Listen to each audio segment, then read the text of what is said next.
Pendant mon passage au Japon, je me suis arrêtée dans la ville de Yokohama où se trouve le musée du ramen. Et c'est là que j'ai appris qu'un ramen, ça se ramène bien, est écœurante. Moi, je suis écœurante. Merci. On s'est amassé, là.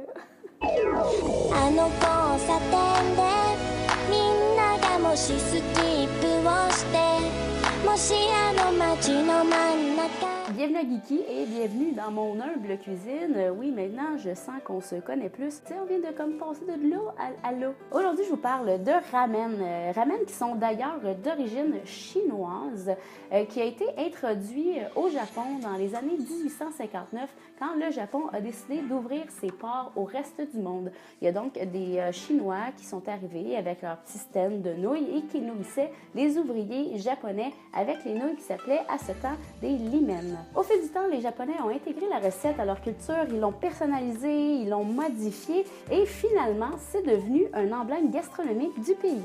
On catégorise la plupart du temps les ramen par la sorte de leur bouillon. Et honnêtement, il y a autant de bouillons qu'il y a de goût dans l'univers, c'est à l'infini. Mais vu qu'on a juste quelques minutes, on va rester avec les 4 bouillons les plus communs. On a premièrement le shoyu, qui est à base de soya. En fait, c'est un bouillon qui est clair, qui est très léger. C'est le plus commun. En fait, si sur le menu c'est inscrit que ramen, il y a une grande probabilité que ce soit un shoyu.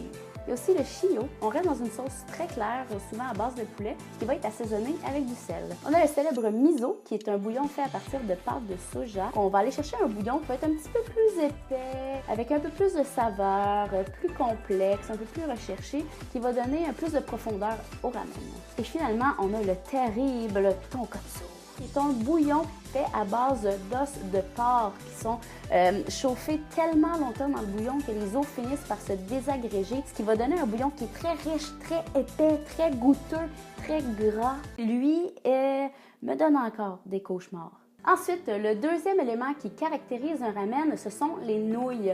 Dans les plus communes, on retrouve les nouilles zigzag, les nouilles minces, les nouilles épaisses et il y a des nouilles plates. Et finalement, le troisième élément, mais non le moindre, les toppings, c'est-à-dire les agréments sur le dessus de la soupe pour finaliser le goût. Un incontournable, c'est le porc chachou, qui est un porc braisé, coupé en tranches. Souvent, on voit encore le gras sur la tranche. Il y a également des pousses de bambou, l'incontournable œuf poché. Il y a aussi le naruto, qui est un genre de fish cake. Personne ne sait jamais vraiment c'est quoi, puis qui porte aussi le nom d'un dessin animé japonais. Évidemment, des échalotes, de l'ail, du maïs, des fèves germées. Les algues de nori sont très populaires également dans les ramen. Évidemment, n'importe quel légume frais fait l'affaire, mais c'est important d'aimer le dit légume. Parce que mettons que tu mets du maïs puis t'aimes pas ça, ben j'ai-tu vraiment besoin d'expliquer ça, là? Juste avant de commencer mon ramen, il y a quelque chose que j'ai envie de faire depuis que je suis revenue du Japon avec mon nouveau couteau. Oh, ninja!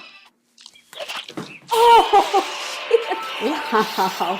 C'est clean! Clean, clean, clean! Watch out!